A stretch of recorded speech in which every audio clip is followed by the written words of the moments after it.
Alrighty. Thank you so much, guys, for being part of this. And I want to thank you for joining us for another edition of Zooming In. This evening, we're looking at the dynamic fashion industry. We're speaking this evening with some entrepreneurs, designers, beauticians, and fashion enthusiasts. I hope you will be as excited as I am to find out about what is trending in the fashion industry. I'm really looking forward to the interactive discussions and the great insights of our panelists. If anytime during the live you'd like to ask a question, feel free to drop a question under it, and we'll try to get to as many as possible. Please comment, like the page, so you can always be there when we go live. So without further delay, let's find out about what's trending in the fashion industry. Okay, so I'm going to give you the live link here, guys, so that you could share it on your pages here. So let's go on with finding out who our panelists are this evening. And I'd like you to just tell us a little bit about yourself, what's your niche or what you do. And we start off with you first, Jonathan Henderson. Hi, everybody. My name is Jonathan Henderson. I own 2 online stores catered specifically to plus size females. One's a custom print model where we print custom sayings on different apparel and accessories that cater specifically to the plus size niche. I chose to go in that direction because I grew up. Well, we live in a world where fashion says for a very long time, fashion has always been about a particular type of size, right? And so I decided to take that route because the people I grew up around me, my mom, her friends, some of my friends, didn't fit that mold. And so it was always even my wife's a plus size female. And so like I don't see too much of that being catered to a lot. And so I figured, let's see what that would look like if I ventured that direction. And so I did, and found out that it's actually a market that's in demand and people want that stuff. So that's where I'm at. All right, awesome. Thanks for being with us this evening, Jonathan. Appreciate that. We're going to Wendy Isaac. Can you tell us a little bit about who you are as we go on with our discussions? Hi, everyone. I'm Wendy Isaac. I am based out of New York City, but I definitely do a lot of international travel. I am the founder of Look for the Stylist, celebrity stylist. I work with a lot of celebrity fashion stylists, as well as I have an annual show for international designers, Look for Styles the Runway, and that is held in every April in New York City, where we have everybody from around the world that wants to come participate, at least 17 international designers. And Awesome. I actually own a model management. I just launched my skincare line like 8 months now, and I have a cosmetic line, and I actually also have a fragrance line. So Awesome. that's me. Cool. Thank you for being with us this evening, Wendy. Appreciate Thank that. you. Okay. And let's hear from Decima. I'm not sure if I'll mispronounce your last name, so I'll let you go ahead with that. Oh, that's fine. Hi, guys. My name is Decima. I'm a YouTuber, pretty much. I do videos on YouTube. I do makeup tutorials. I review makeup. I recently started my channel maybe about a month ago, but I've been doing makeup for about maybe like 3-4 years. So the new thing was to kind of venture out and record me doing makeup. Awesome. That's it. Awesome. Thank you for being here, Decima. Appreciate Thank that. you. Huh? And we'll move on to Sylvester and Natalie. If you guys could introduce yourselves, we appreciate that. Okay, I think your mic might be muted. Can we? Okay, there you go. So, good evening, guys. I just point out while it's 8 o'clock for you over there, it's gone past 1 in the morning for us over here. Thank you, Joe. Okay. So my name is Sylvester Defoe. I'm originally from Granby in Dominica. I've been in the UK for quite a while, and although I studied fashion at university, I've never really gone into the industry as such. I did it for 1 year, didn't really like it, but I always wanted to do my own fashion. So late last year, I started off Zandoli. For anyone who's from Dominica, you will know what Zandoli is. And we're just trying to grow the brand, and our tag name is what we are playing on, which is we are fashion with an identity. So it's not just about clothes and t-shirts, whatever else, but getting people to be aware of Dominica, of the Caribbean, or even the fact that this is Black owned. Not too much on the Black owned aspect, but there isn't enough of us that are global. So we need to have a global brand, especially if that brand is from the Caribbean. Because as you know, there isn't many big Caribbean businesses this side of the world. Now I know I'm based in the UK, but I am promoting Zandoli Dominica the same way you have Karen Millen New York or Givenchy Paris, right? Don't get me wrong, we're not at that level of fashion, but I'm playing on the same tag name and trying to establish our brand as something for everyone, not just Black folks, white folks, Asian folks. It doesn't matter what, but it's fashion with an identity that people can marshal up around and be proud of and wearing it. All right. Appreciate you being with us this evening. And Natalie? Yes, hello everyone. My name's Natalie Richards, and I'll just pretty much echo what Sylvester said. I saw the vision and I saw where we could take this company, and I was incredibly excited, still am. Yeah, that's pretty much it for me. I don't want to take up too much time, but yeah. All right. Well, thank you for being on. They both represent Zandoli. All right. Oh, thank you. And we also welcome Malcolm. You could introduce yourself, please. You say Malcolm? It's me? Yes. Hold on, let me take this off. Hello, everyone. I had my mask on. I was trying to be safe. I'm outside here. Anyway, Malcolm Staples. I'm the owner, designer for Malcolm's Custom Made to Fit. I design both for men and women. I'm primarily known for making impeccably designed suits for both men and women, but I also obviously design a number of other things. I live in the nation's capital. I'm designing a suit for Donald Trump right now. I want y'all to know. No, I'm just kidding. No, I had to put that dig in there, but I wouldn't design anyway. Let me leave my political stuff at the door. No, I'm just I don't do trend clothes. I do clothes for grown people. I don't design for kids, and I think that there's a room for that. I have done that from time to time, but my market is for grown people. I design a little bit of everything, a little bit of every style, a little bit of my vibe is especially for women.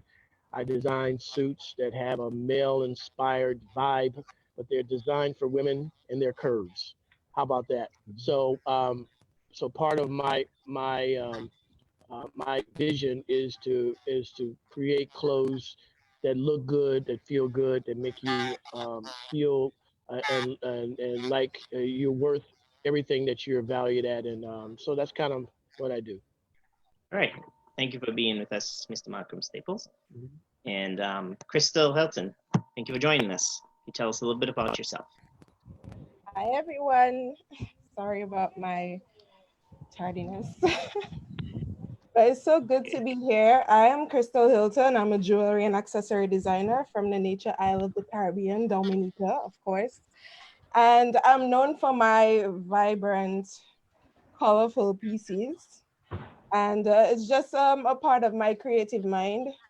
And I do a lot of statement pieces as well. Hi, Wendy. Awesome. All right. I cater to women for now, but I plan on developing a men's line real soon. All right. That sounds really Let's bring that next year interesting. then.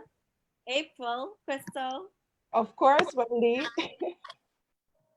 What did you say, Wendy? I didn't catch that. I said you got to bring that collection to the show next year, April. Definitely. I guess that is something for everybody to look forward to seeing. But with COVID taking over and we were unable to do anything, you know, even to travel. So it was like kind of really, you know, difficult for a lot of us. Yeah. You guys had a show planned for April this year, right? April 18th. Yeah. 18th. Okay. So you had to put it off till next year. It's not later down in the year, or? No, because it's so unpredictable. We didn't have a timeline to say what's going to happen, what's going to happen, and what's going to open. And a lot of the designers, because they're international, they need to have a definite date. So Okay. we said next April, the same, we put the date, so they will definitely be there for that. Okay, that makes sense. Yeah. So let's dive right into it, guys. Let's dive right into it. And I want to ask you this first question, and to kind of start our conversation, what do you consider the most important facets of this industry, or the fashion industry? Hitting you the difficult ones right off. What do you consider? Especially you look at it from your niche, if you could, please. That way we'll get different perspectives on it. What do you consider the most important facets? And anyone want to jump at that one? The body. I think you have to know the body type. Okay. I think that's the first thing that when you think about, you know, for me, because I have a resort wear line, and like when you think about that, you have to know the body. And I think the body plays a part on what you want to design, where you want to go. And I think it's Jonathan's point, like, you know, changing from the size 0, what was acceptable so many years ago, to a size 22. It could look the same way, but in different proportions and being designed towards that body type. So, you know, 0 doesn't count anymore, but the curvier girl, that's a size 10 or 12, that's the girl that they're looking at now. And once you're able to get that body type to a niche, and Malcolm could speak to this and the other designers on as well, you're able to see the beauty of the garment and the beauty of what you're trying to display, because it's definitely fitting the body type. And a lot of people out there don't know their body type. And I try to urge them all the time, know your body type so you can know what type of garments and what type of design can go towards you, because everything that is not a one size fit all. Okay. Okay. Appreciate that. Yeah, I agree, Wendy, with that. Just so you all know, in terms of my philosophy, I think one of the things that sometimes we are challenged as designers is that we're very focused on making a showcase so people can like our garments, they can gawk at our garments, they can say this fits good, it looks good on these particular models, and we try to use certain type of models to display our garments. But I think we have to be realistic. Well, let me just speak for myself. I'm not a showcase designer. What I mean by that is I don't necessarily care about the showcase if it doesn't help me sell my clothes. So I like to eat every now and then. So my thing is I want to make clothes that are wearable, that are believable, and the models that wear my clothes are people who look like a lot of folks who can't get up on a runway and walk, because those are the people that will spend their money on the kind of garments that if you can make something that makes sense for them. So you have to be conscious that everybody who comes to a fashion show, for example, we're looking at a showcase, they may not fit a certain standard, but they may be the type of customers that can help you sustain a business. So you can't just make showcase clothes and don't have any ability to sell them to people who have the resources to buy. So that's just kind of what I always think about when I make clothes, and that's what leads me in terms of how I market and how I sell. So how do you see that, Sylvester and Natalie, from your perspective, from your niche market, doing in the type of product that you produce? For me personally, or for us, and especially with the background I have from fashion itself, all the other points are very interesting and valid, very much so. But for me, I see the main asset as fashion's ability to influence. Okay. Yeah, because people are judged and looked upon, and perceptions are made about them based on what they are wearing, based on how they are wearing it. Right? We do it all the time. So having someone wear your item in a certain way, yes, has a massive influence on how that person feels, especially if the garment is comfortable, if it's nice, if it's well designed, if it's well hung, well stitched, and how that person feels is a whole different. Do you know what I mean?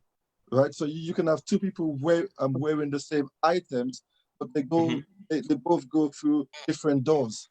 So it's the ability to influence not just the wearer, but the people who are observing. For me, that's the as far as I see it, I want those who wear our clothing to feel good, to feel nice, to feel like, yeah, this is quality, and walk with their shoulders upright because they feel like they've been given value for money and so on and so forth. And then that will also reflect on how people look at them. That's how I see it. All right, got you.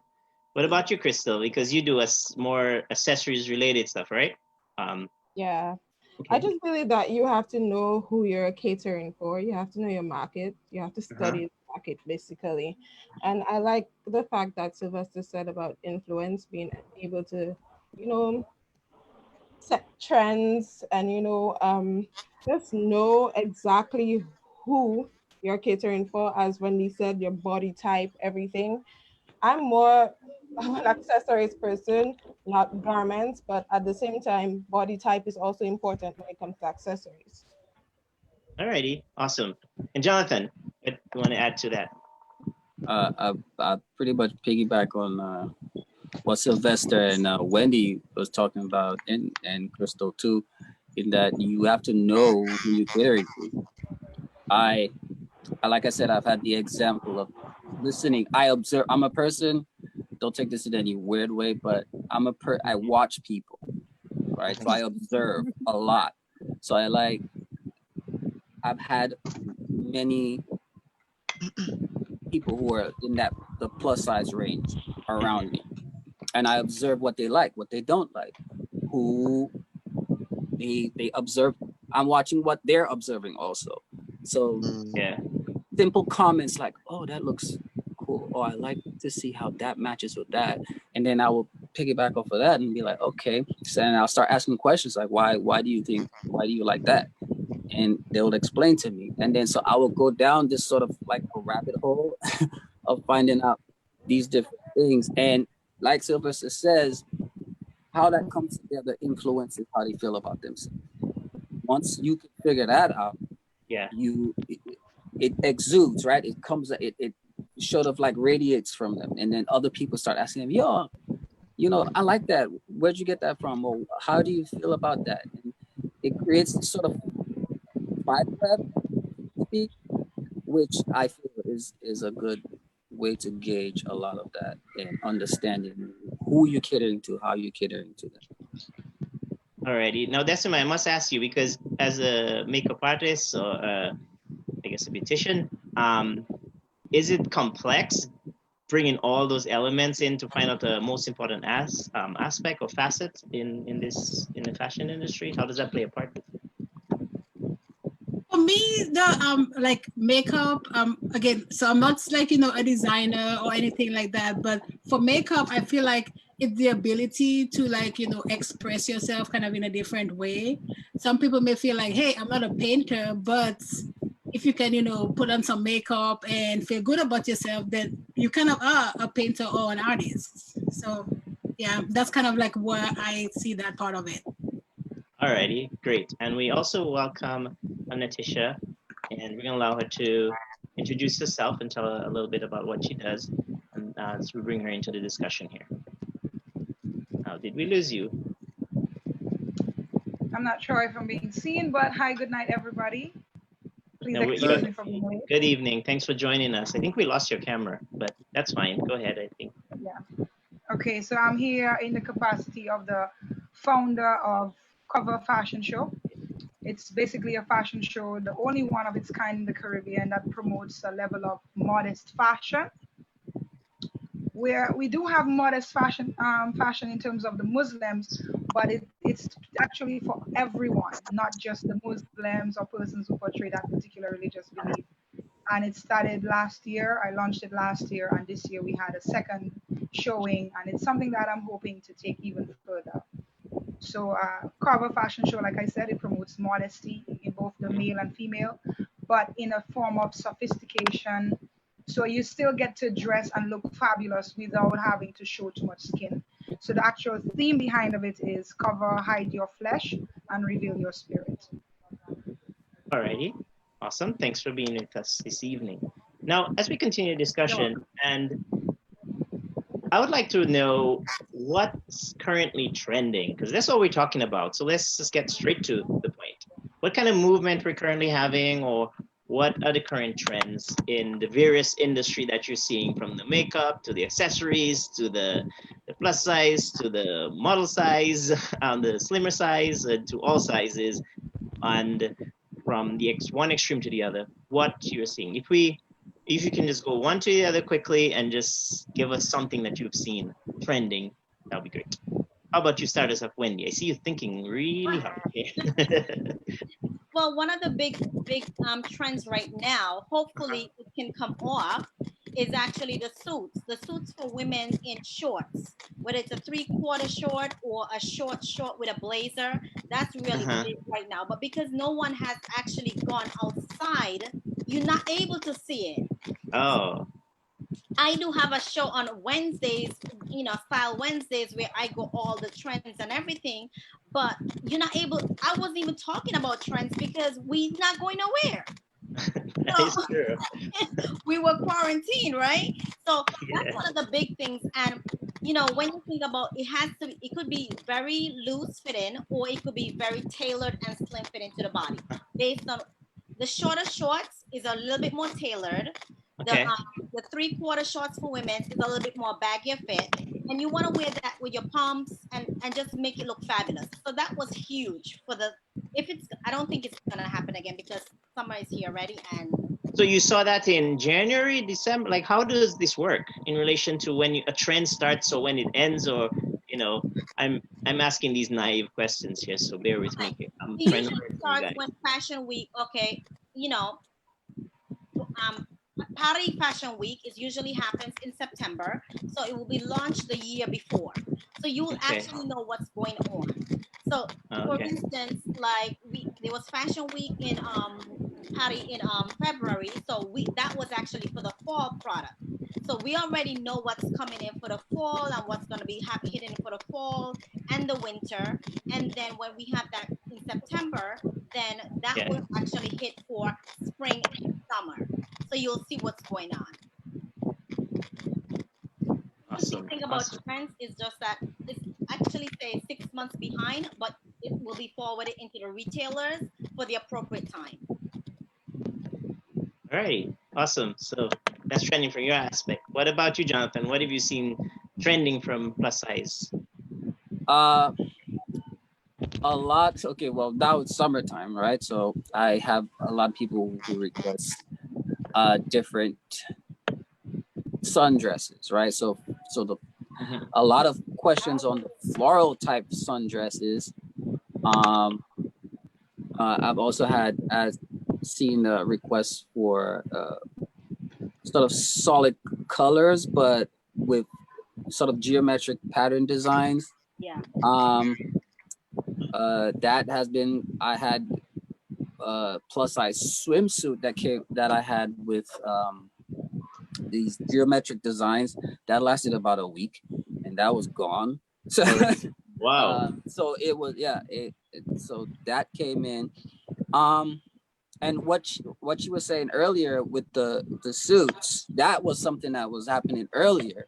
But like you said, and I agreed with, is since the whole COVID-19 thing, that nobody's going out, and so that the buzz for that kind of died. So that was, but right now, what I see is more or less the dresses and that kind of stuff. All right, I'm gonna try to post your information that was given to me under the live so others can access it as we're going on with the conversation here so far. So just let you guys heads up on that. Netisha, what have you seen trending as you plan for your next show? Again, because I promote the modest look, I have noticed that there has been a few, even for plus sizes, as you mentioned previously, in terms of swimsuits for women. Yes. And they have been showing, with a lot more fashion as opposed to the usual bikini. There's a little more fabric, to say cover the shoulders, and a little more covering around the waistline area. So I've seen some of that going around as well, both for plus sizes and other sizes. Pretty neat and creative, actually. Great. And Michael. Well, I think for me on the men's side in terms of clothing, I've noticed that men are starting to be a little bit more daring with color selections and choices. I've been saying this for. Can you all hear me?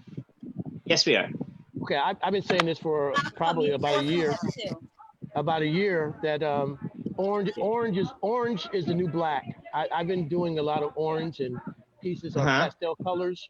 I've used a lot of medium blues, or I call electric blue colors that are a little bit different than a traditional navy blue, or even some of the lighter gray versus lighter gray. I use some tan colors.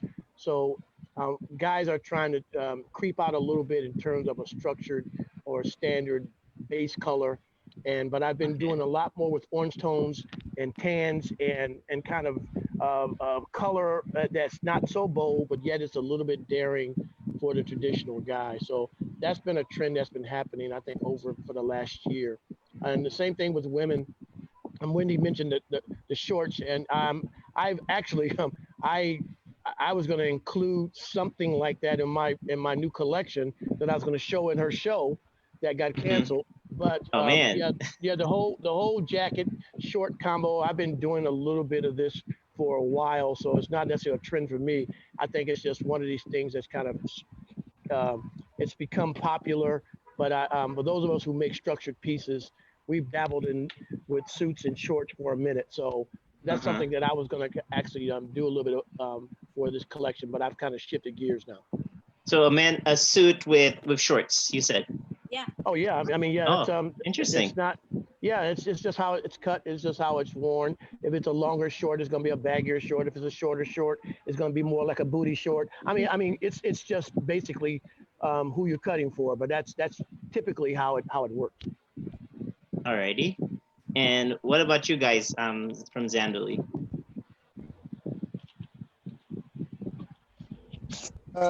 One of the things is, sorry, because we're a relative startup, for us, as Wendy has already alluded to, following the trends is not one of the things that we are doing, because generally you're looking 6 months to 12 months. So what everyone is wearing now, they were thinking of last year. Yeah, so we can't really follow the trends. What we are doing is we are preparing our stock, our new stock, for what's coming next. Yeah, so in regards to I think it's a Michael's point in regards to the colors for the men. So that's one of the stuff that even with our t-shirts and our hoodies, we've tried to be a bit more out there with the colors, trying to break men away from blues and blacks and grays. Do you know what I mean? There's such a range of colors to play with. I will say I like that purple. I bought a purple shirt from Zandali. That's a dope color. I like that. Thank you. Purple. Thank you. Yeah, you guys have some good stuff. I've been on your page many times over. Thank you. But it's just trying to break men away from that free color tone. So for us, yes, obviously, as we grow and develop, we will pay more attention to trends and colors and fabrics and cloth and all the rest of it. But being that we're just at the 6 month stage, we're just doing our own thing right about now. Yeah. Makes sense. Totally. All right. Who else wants to jump in there? Sorry, Wendy? The brighter colors are actually in trend right now. A lot of neons and a lot of pinks and a lot of stuff. Also, the tie-dye is a huge factor right now. So that is huge. So you'll see stripes mixed with tie-dye. You know, you're gonna see prints mixed with tie-dye. That is gonna be huge if the product hits the market. So, you know, well, New York City just opened some of the retailers this week. So we'll see what happens. Wow. Now, as part of this, you mentioned the tie-dye. There are some trends that kind of do a history repeat itself stuff, right?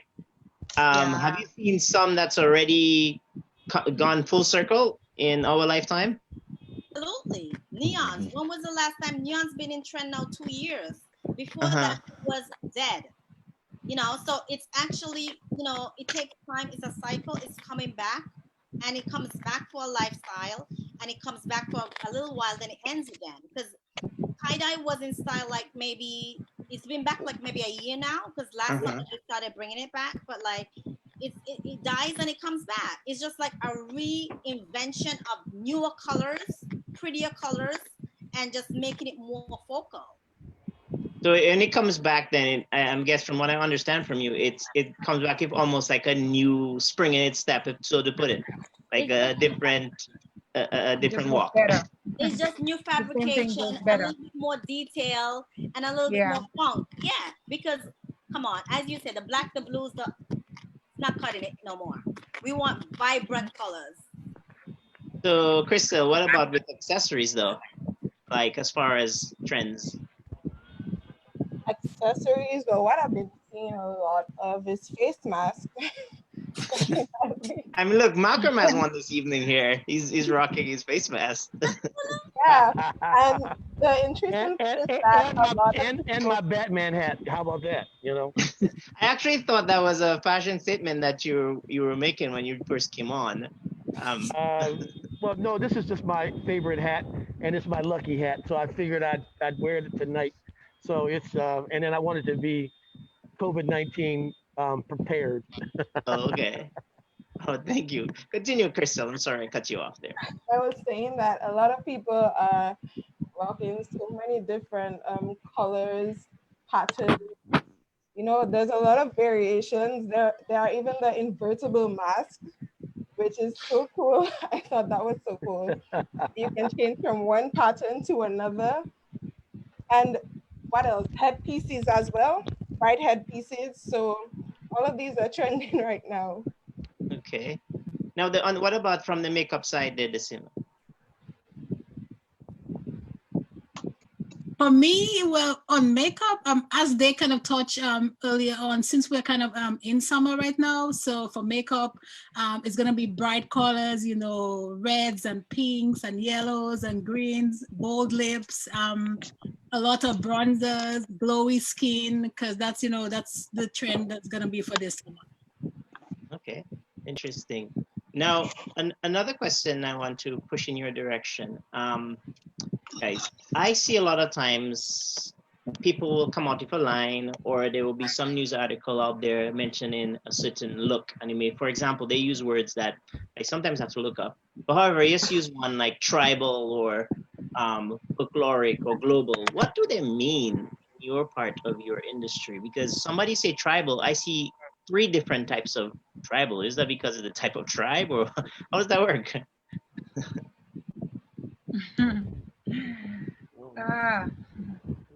That's a difficult one I'm throwing at you right now. Okay, was she answering? Can I go ahead and say? Go ahead, Crystal. Tribal for me is basically a different like cultural influences.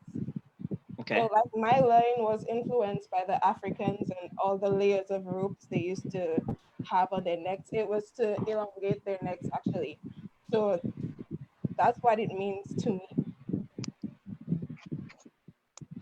I guess it has a part to play with the different cultural backgrounds of the persons and what they choose to portray it as she mentioned, tribal to her. So that's probably one of the reasons why there's a variance, because different people, like the mask that he's wearing could be his idea of tribal, representing an African tribe, whereas for someone else, it might represent an Indian tribe. So I guess it depends on the personal culture of the individual or the designer at the time. That could explain one of the reasons why there are variances from what you would have seen. Can I jump in here? Go right ahead. There's also another aspect of it, which is where, for example, often these names or the styles, they actually originate from the beginning, which is from when the fabric itself is being designed. So you'll actually have fabric designers whereby they will get a concept and they will literally make up a 3D version of that concept, which sounds a bit odd because you're talking about making cloth. But they do it as a 3D concept, and it's from that they then make the cloth. So then the cloth then has a name, right? And then the designers themselves put on to that. And then what they look for is certain themes. So whether it's African tribes or Australian tribes, they won't represent it fully to what it is, but they will take certain aspects out of it and turn it into a film. That's where it comes from. Yeah. Interesting. But let's take this a little slant in relation to, I mentioned tribal, but let's bring in the culture of it. How much does culture, I'm sure a great deal, but can you explain, or from your point of view, show what role culture plays a part in the world of fashion? Based on the designer. I think every designer, based on their originality, is based on that. Because working with a lot of designers, they have their vision. So it's for me now to like kind of bring their vision out in what they want to do and make sure that the culture part of it is definitely represented. Because they're going to design clothing and they're going to want a particular look. And you have to really ask the questions to see what's the color scheme. What, if they want vibrant, like we're Caribbean people, so we like color. So it's gonna show up that, we are Caribbean, where we put the yellows and the blues together. To Crystal's point, Crystal has nothing that's bland. Like I have some of her pieces and they're outstanding. So when you think about that color variation or the color palette, it's beyond the ordinary. Now you go to the African culture or the European culture where they're more of monotones, neutrals. They might put a pop of color in there, but it's very bland. But it depends on where you're from, and that culture part will hit it right away. Interesting. Yeah, I'll piggyback off of. Oh yeah, sorry. Go ahead. No, go ahead, Jonathan. That's fine. Oh yes, I was saying I'll piggyback off of what she was saying. It depends on where these designers come from and what their cultural backgrounds entail. So I have a couple friends who design, and they're from the Caribbean. So most of what they design, right, is flamboyant colors and color schemes, but it's beautiful. but then I also observe other designers who have, you know, who based on their culture, it's about the shapes in the design, and that's what they feel. So it's all based on your cultural background from my perspective, observing how they do it. And I'm going to remind our audience, if they want to ask any questions along the way, feel free to drop it under the live question, and we'll try to throw it at our panelists and get some interesting perspectives there. Because one question I'd like to know also as we continue is, what are some trends or what are some styles that you have seen that you were happy to see go out? Or some... Can I say something? Okay, yeah, I because again, what I design and who I design for, I mean, I have to balance all the time, because, for example, you could have the like, for example, you were talking culturally about how folks use certain colors, et cetera, et cetera. See, I can't show lime green suits. And the reason why I can't show lime green suits, because they become clownish. And so even if it's a trend and you're trying to stay within this kind of vibrancy or whatever, it may not make sense based on what you do. I make clothes for corporate people, lawyers, doctors, folks who have to represent in businesses and whatever, entertainers, from one extreme to the next. And I have to think about colors, but I have to think about splashes of color most of the time when I do presentations with structured suits. Because sometimes you could border the line of clownish or buffoonery, because colors, no matter how great a suit is designed, if I show you a lime green suit with blue polka dots, I don't care what you think about it, you're gonna say that's weird. So I have to really kind of balance a reality of what you design. I don't, and I don't mean this in a derogatory way. I'm not a hip hop designer. I don't make clothes for guys who like to wear their pants below the waist. That's not what I do. So my presentation is going to be more structured and corporate and more deliberate because of what it is and not who it's for. Okay, that makes a lot of sense, because from your angle, you're saying that if for what you do or your clientele or your niche, then it doesn't carry what you're trying to portray, in a sense. Not only does it not carry it, I can't sell it. Again, go back to what I said at the very beginning. I mean, at the end of the day, when all the smoke clears, I don't care what we design. If you can't sell it, you made a showcase. And so my thing is, like I said, I like to eat every now and then. So my interest is making clothes that that can sell to people, and it has to be believable. Again, I don't have any problem with color. I love yellows, I love greens, I like earth tones, I like all those things. But in the context of a presentation, it has to make sense for what you do.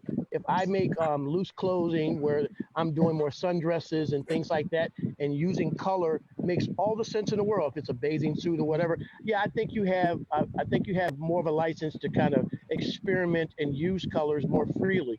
But I think when you're working with structured pieces, and I think that there is a difference. For structured pieces, I think you have to really pay attention to that, because folks have a different expectation when buying structured items. That's been my experience. That's some great insight there. Appreciate that very much. So continue with that. What are some styles you think shouldn't come back, or you were happy to see go? Or is that not really possible because it comes back, as Wendy said earlier, differently? I can touch on that a little bit on the beauty side of it, or maybe a little bit of fashion. I would love if polka dots just kind of stay back there, wherever it is. Because but in for the beauty part of it, I think last year so we wear falsies, right? So last year there was this huge trend where most women were wearing like double lashes. They were wearing lashes on top and the bottom. I would like if that stay in 2019 and don't continue in 2020. Because I tried it a couple of times, and I was like, the whole time I keep doing this because I felt like my eyes was closing. So oh wow, that's interesting. That can stay back there. What else, guys? Well, I'm not a makeup artist, and usually when I'm asked, when I participate in shows and things like that, you know, they ask you what kind of makeup do you want on your models. I hope this doesn't offend anyone. I'm just not really into the goth look, you know, the real dark eyes with the dark lips and all that stuff. I don't like that personally, and so I don't want my models wearing that. And so I personally don't think there's a great place in what we do in terms of again, I make clothes for grown people. I don't particularly like those kinds of trends where it makes people look you know, scary. I'm sorry, I don't know the right word, but I like pretty. I like pretty makeup. I like pretty makeup. I like clean makeup. I don't like triple eyelashes and all that stuff. I mean, I just want it to be simple, clean, so it doesn't distract. And I think sometimes, and I think it's just who we are. Sometimes we want to go too much. But for designers, I don't want anything taken away from what I'm doing. I want my clothes to be front and center. I don't care how pretty you are. I don't care how fine you are. I don't care how you walk. If you walk better than how my clothes look, we got a problem. And so that's, and I got a problem because I picked the wrong model. I picked a pretty model, but it's not the right model for what I'm doing. Because if I leave the day and all you're talking about is that pretty model that Wendy Isaac gave me in her show, and you didn't say anything about my outfit, then I lose. That's me. Wendy, you're laughing at that. Do you agree with me or disagree? That's the truth. It is the truth. I'm trying to sell clothes. I'm not trying to sell those models. They're pretty. They already got their own platforms. Do your thing, honey. That's cool. But at the end of the day, I want Joel to say, that was a really nice suit. Oh, and that model looked nice. That's the order. And if it's a reverse, we got a problem. I'm serious. I'm dead serious. I think that way because we get one shot. We get one snapshot sometimes as designers when you put your garments out there. You get one shot. And if you don't get it when it's out there, you miss it. And then you're looking at next season. I mean, I really, truly believe that. So it's a goal. It doesn't always happen. It doesn't always happen that way, but it's something you certainly think about. I know I do, you know. All right, appreciate that. Natalie, you were saying something? Yeah, what I appreciate about trends, those that are not so lovely and those that are amazing, is where the trend or that current trend will lead to. So, for instance, you can have a top as a lady, and it will be off the shoulder. And then maybe next season it will just evolve, and maybe you'll have no shoulders. It will be like a boob tube, or maybe asymmetric. So it's how the trends follow on from one another is what I admire. And then there's so much that can come from it, which, you know, obviously, you know, builds up fashion in itself. So yeah, so even the ones that may not be so pleasant to, you know, whether it's slash jeans or, you know, I don't know, bright colors, they all have an influence on how fashion is and how it moves on and how it evolves, which is what I admire. Have you guys seen any from your niche, Sylvester, where you felt it was maybe difficult to work with and stuff? I know you said you don't really follow the trends because you're as a startup, but have you seen stuff in the startup process or as you go forward that you say, okay, this was difficult to work with as far as a trend or something? I think more or less because obviously we are sports casual, and within that bracket you will have things like jeans and so forth. And for me, ripped jeans, if you were not in it when it started, don't even think about it, because how many rips? Do you know what I mean? There is no, and most of them seem to rip their own jeans. So is it 5 rips? Is it 10 rips? Is it 20? At the end of the day, is there even a jeans left? I don't know. So it's one of those things whereby if I wasn't in it from the beginning, I personally wouldn't get involved in it. But for what we do and the market space that we're in, really, if anything is difficult, then we shouldn't really be in that market space, really and truly. Makes sense. Yeah. Makes sense. On that point, anybody else wants to pop in any ideas that we maybe missed as far as I just wanna pop in real quick on Sylvester's point about the ripped jeans. Like, so I have a daughter, right? She's 7 years old, and she's a little fashionista herself. So we'll buy her clothes, and then she'll get ripped jeans and then she'll put her own little designs and holes in there. So it's like, where do you go from there? Yeah. I didn't realize it got that technical as far as the amount of rips. I'm really out of the scope of things here. Wow, quite interesting there. Now, I'm going to ask you guys to give us some tips from as far as somebody looking on, say, you know, I'm not a fashionista, but I wash my clothes, I iron them, and I make sure they need enough to wear or whatever. What to wear, you know, they had the show, what to wear and what not to wear. So what about some tips for somebody as far as you being in the industry on things that should be worn or how is worn, or that you could give to our listening audience here? If I may, if I had the option of giving someone that kind of advice, I view styles and trends as freedom of expression. And again, different levels of belief, different cultures, as we mentioned earlier, have different influences on what you wear. And whether something is trending or not, the most important thing would be if you're comfortable, because something might be trending, but it's not suitable for your body type, that kind of thing. So maybe if the person's be more conscious of it, okay, of how they look and what they really feel comfortable in, they could even come up with their own styles by mixing a few trends together. And I think people should have that freedom of expression in just by what they wear and so on. Even though someone might be promoting a particular aspect, it's basically up to the individual, in my opinion. Alrighty, thank you. And Crystal, what would you? Well, I definitely agree with Netisha. I think people should have that freedom of expression. But take note that if you're going to wear some of my very bold accessories, then maybe you might have to wear some simple garments or nude colors, you know, because they're so loud and out there. You don't want to have clothing that are loud and out there again. And if you have simple accessories, then go ahead. All right, because you don't really want that competition going on your body, right? Exactly. Alrighty. And Wendy. Well, I think style, for me, being a fashion stylist, I think style is innate. So I think for me is when you think about being able to style somebody is based on their character. So I definitely have to do a lot of research when I'm styling, because I have to be able to say what will work.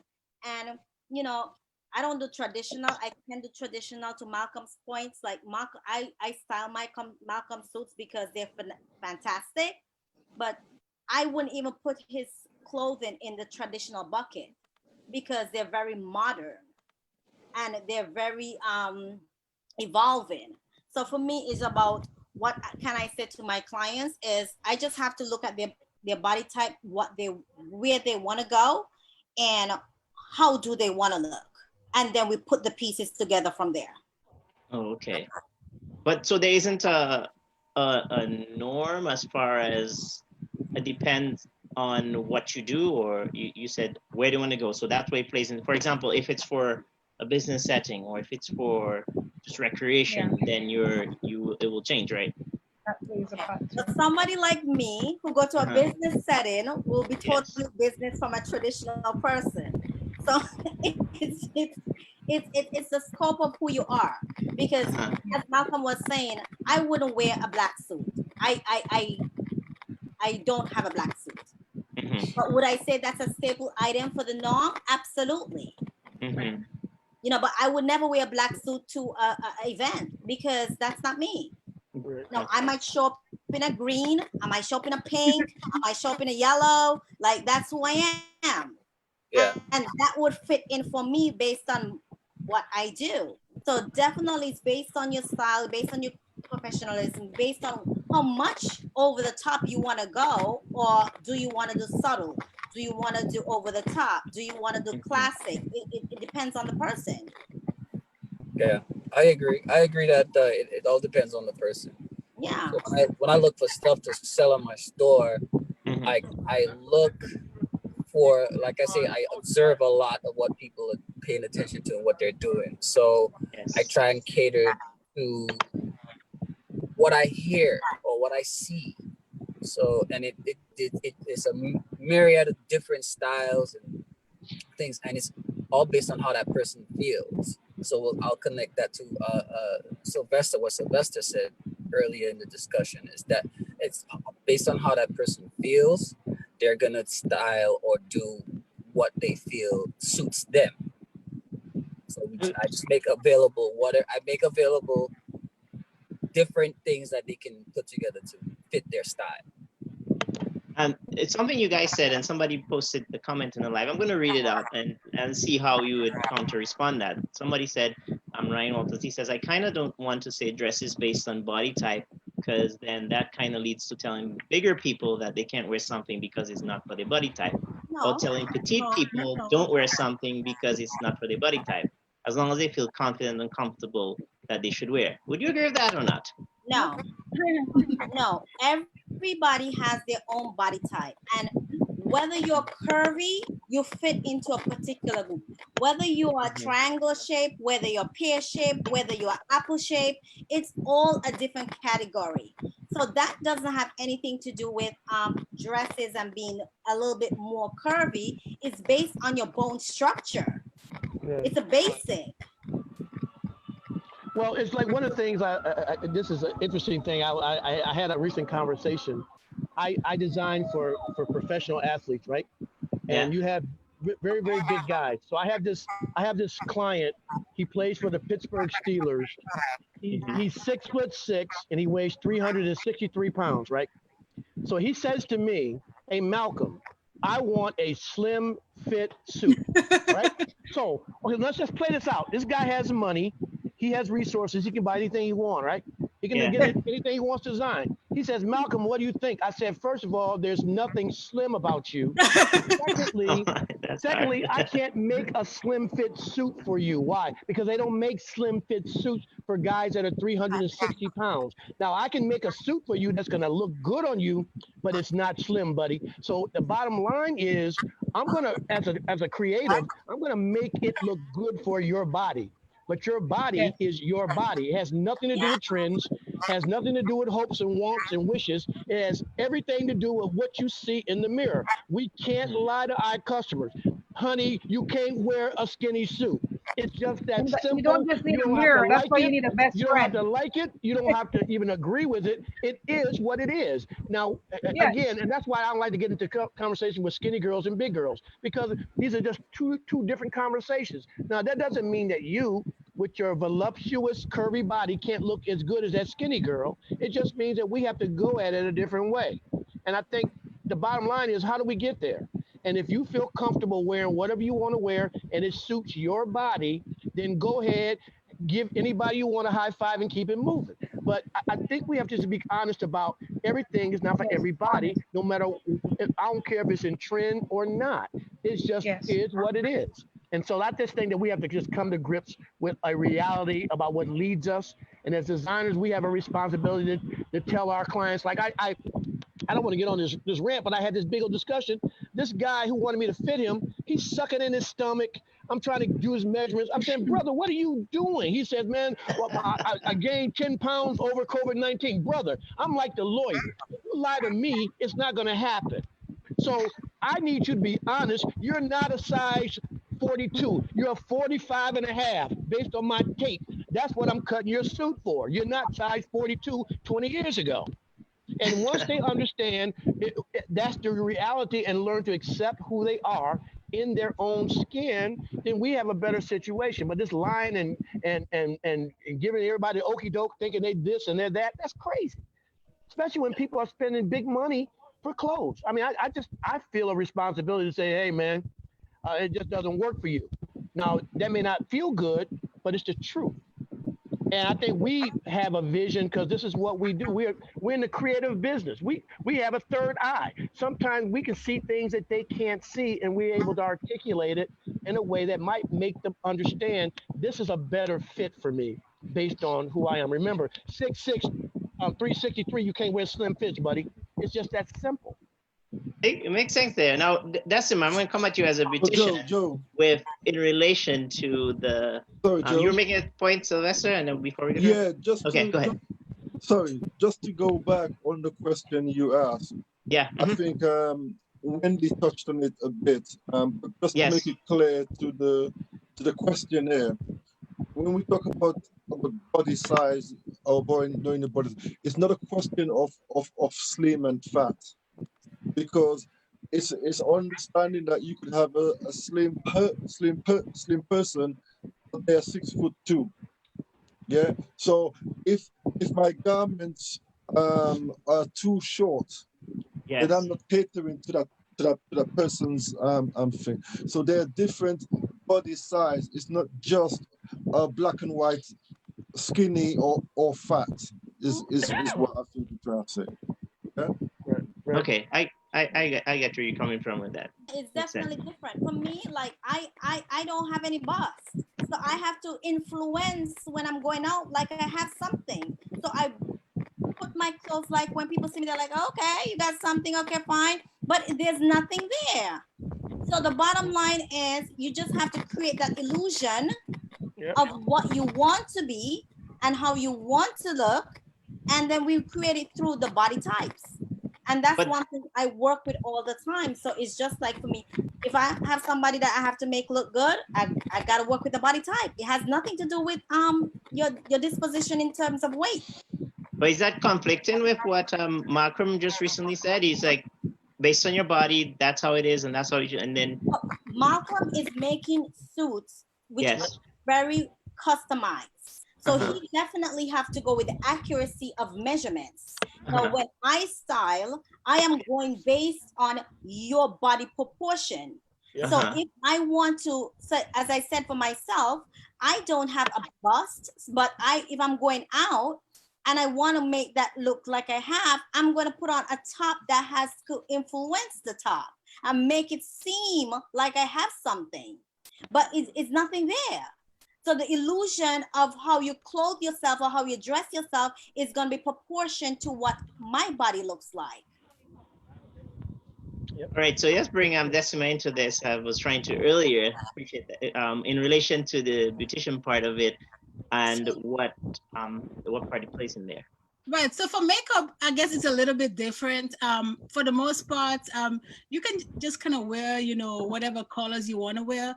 However, in my opinion, there is kind of a time and place. Like, for instance, if you're going to be, a model in Michael's show, you maybe don't want to wear, oranges and pinks and, the bright eye, because he's not going to like that, because you're going to overshadow his, his suits. So maybe, so maybe if you're going to, be a model in his show, you kind of want to cut down the colors and maybe wear a little bit more neutral, and maybe a lighter lip, like what I'm wearing tonight. But for the most part, I like colors. I'm from Dominica, so for the most part, I go bold most of the time. I'm a YouTuber, so when I post my videos, and the brighter colors are the ones that gets the most views. Those are the ones that people, come back and look at and they gravitate towards. So, but it's a time and place. Like it just depends. Like if I'm doing a makeup for a wedding, I'll tone down the colors and just wear maybe a little bit of brown and lighter colors. But for the most part, I go pretty bold.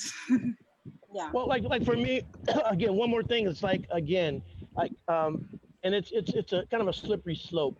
Again, I love colors, and I think that they all make sense, and those are the things that jump out. So, for example, if you're doing an editorial photo shoot, all right, how do you make a blue pinstripe suit?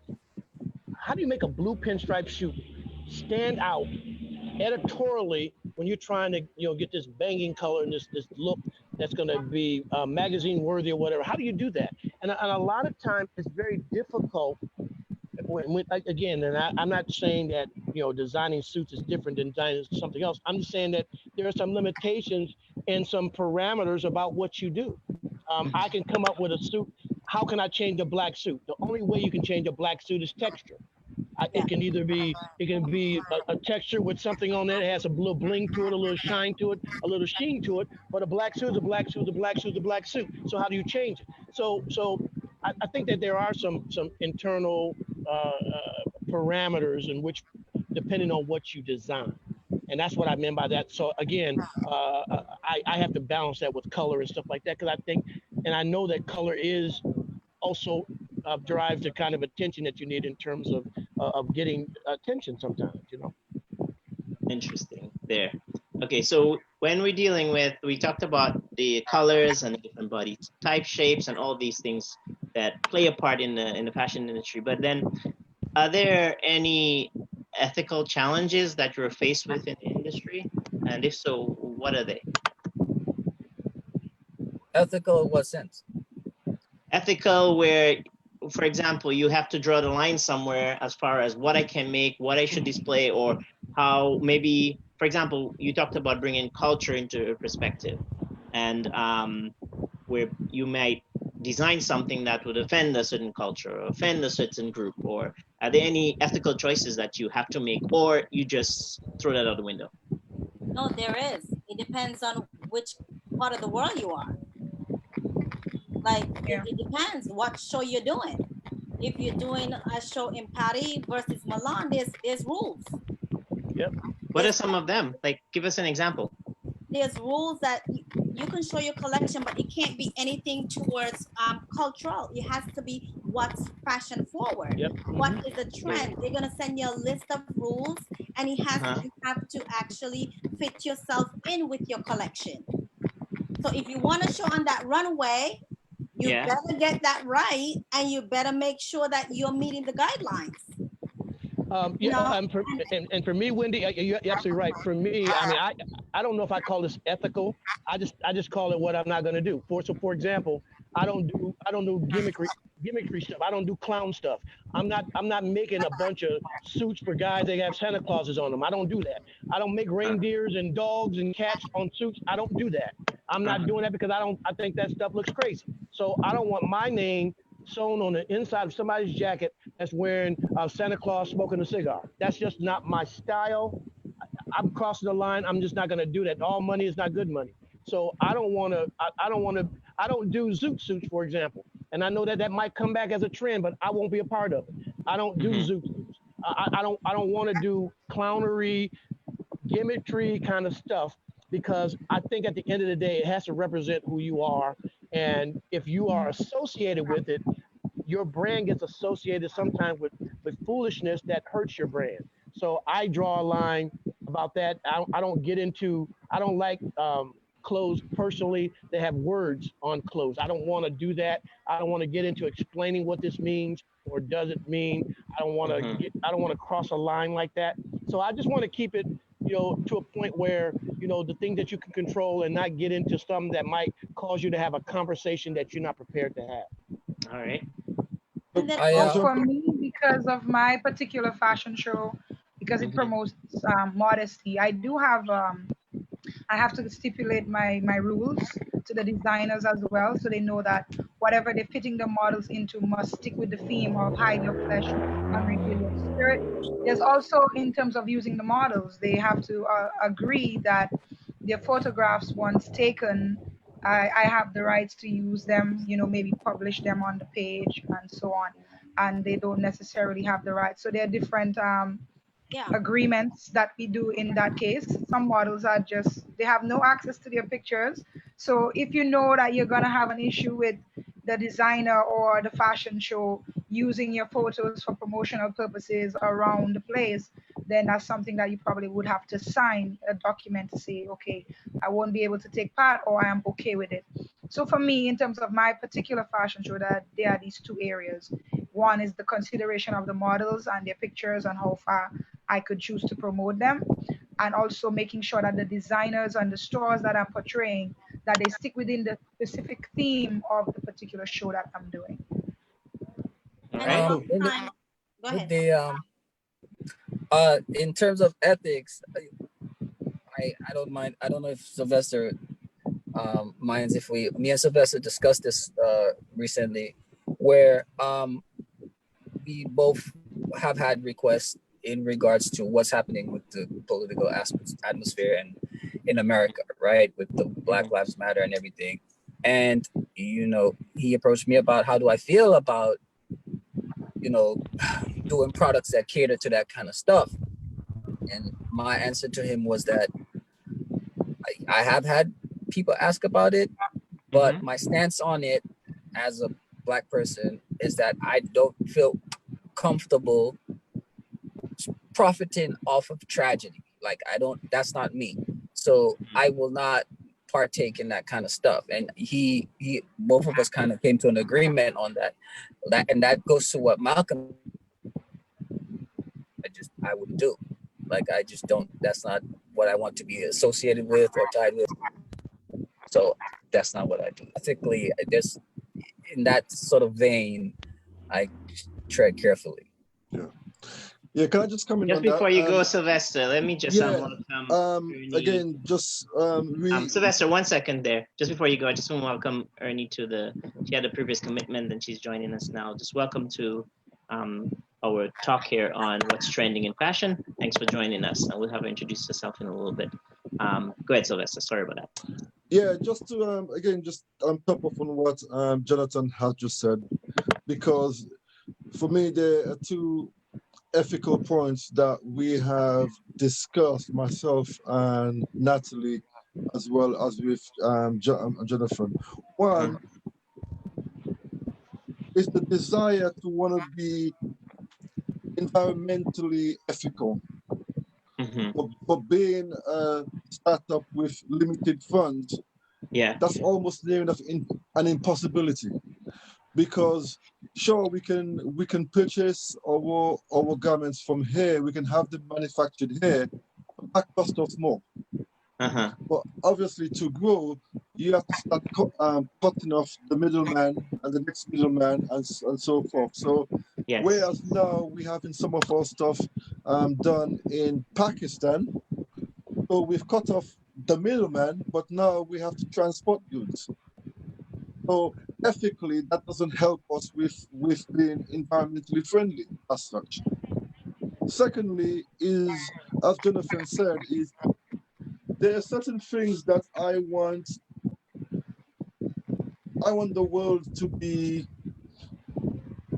aware of, or I want anyone who buys my clothing to know like the back of their hand. So for example, we have folks that are learning what Poco Poco means, or what Negmawo means. Yeah. Now, again, I can keep selling a few items of those stuff to the few Dominicans who knows what it means, or I have to appeal to the fact that my market in the UK is mostly white. They don't care what Poco Poco means or what Negmawo means. They want an item that looks good on them, is of reasonable price, and so forth. So there's a balance of which I have to play every day as to how much I educate and raise awareness. Yes. And the other side, which is just creating quality, fashionable items. So those are the challenges. Interesting.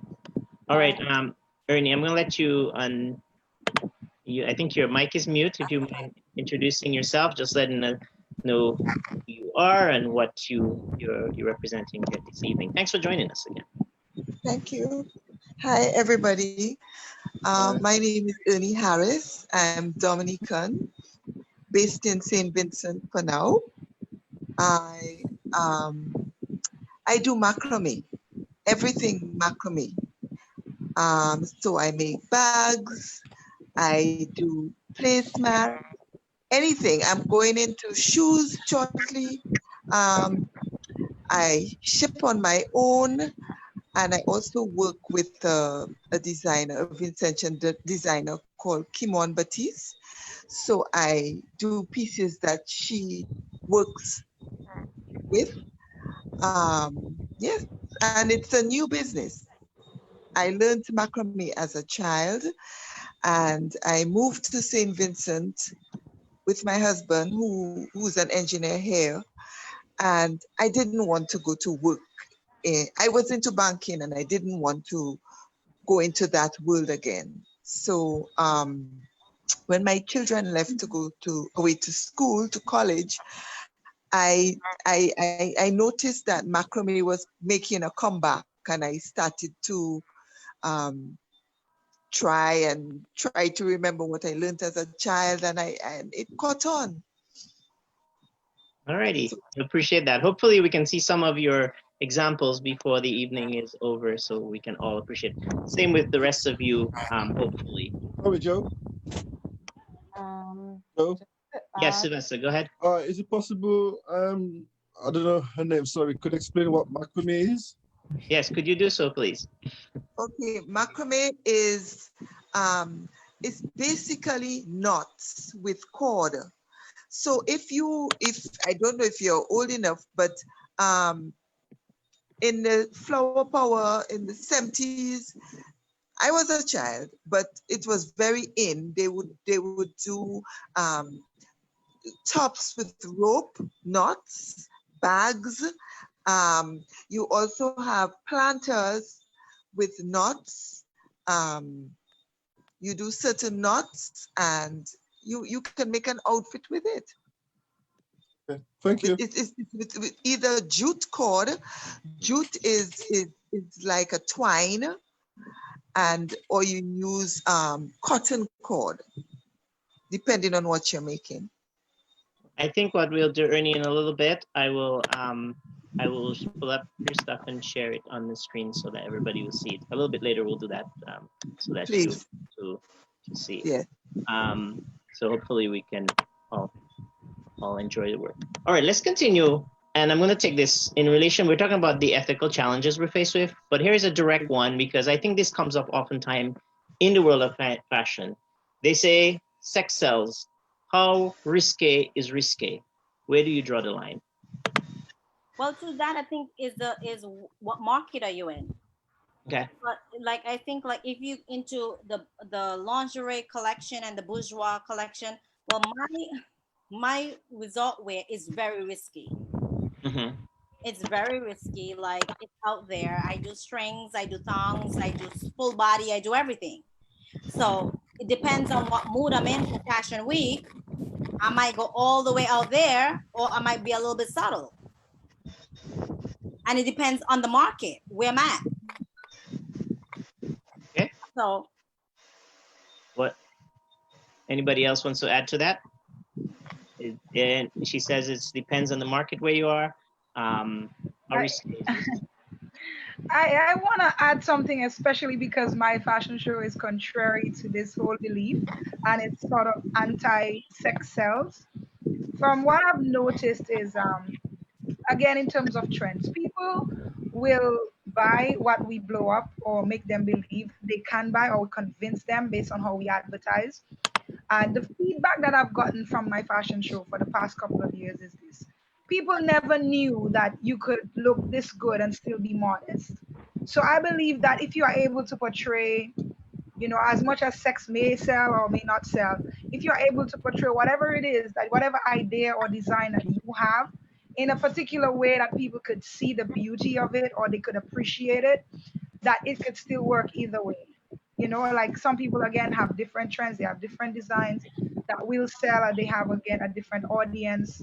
Again, depends on what part of the world you're in and what people would like to get. Because, for example, if you are in Turkey, for example, there's a lot of fashion there that covers the modest woman, and then you have high sales in that amongst the Muslims and so on. So again, like she said, it depends on where you are and the mindset of the people and what people really want and how much you market it towards them. Okay. Anybody else wants to add to that? I just want to say I agree. It depends on where you are and what the people demand. So it depends on location, where you at, what the people demand. So if people ask for a particular thing, then I simply just cater to that. That's what it is. All right. Now, let's talk about working with models. What are some challenges that you've had? Because you mentioned, I know, Wendy, you have runway. Netisha has the runway, she does too, and we have designers here. We have the beautician and Malcolm mentioned a little bit about what he doesn't want the models to do. So let's talk about the challenges with working with the models when you trying to portray your work.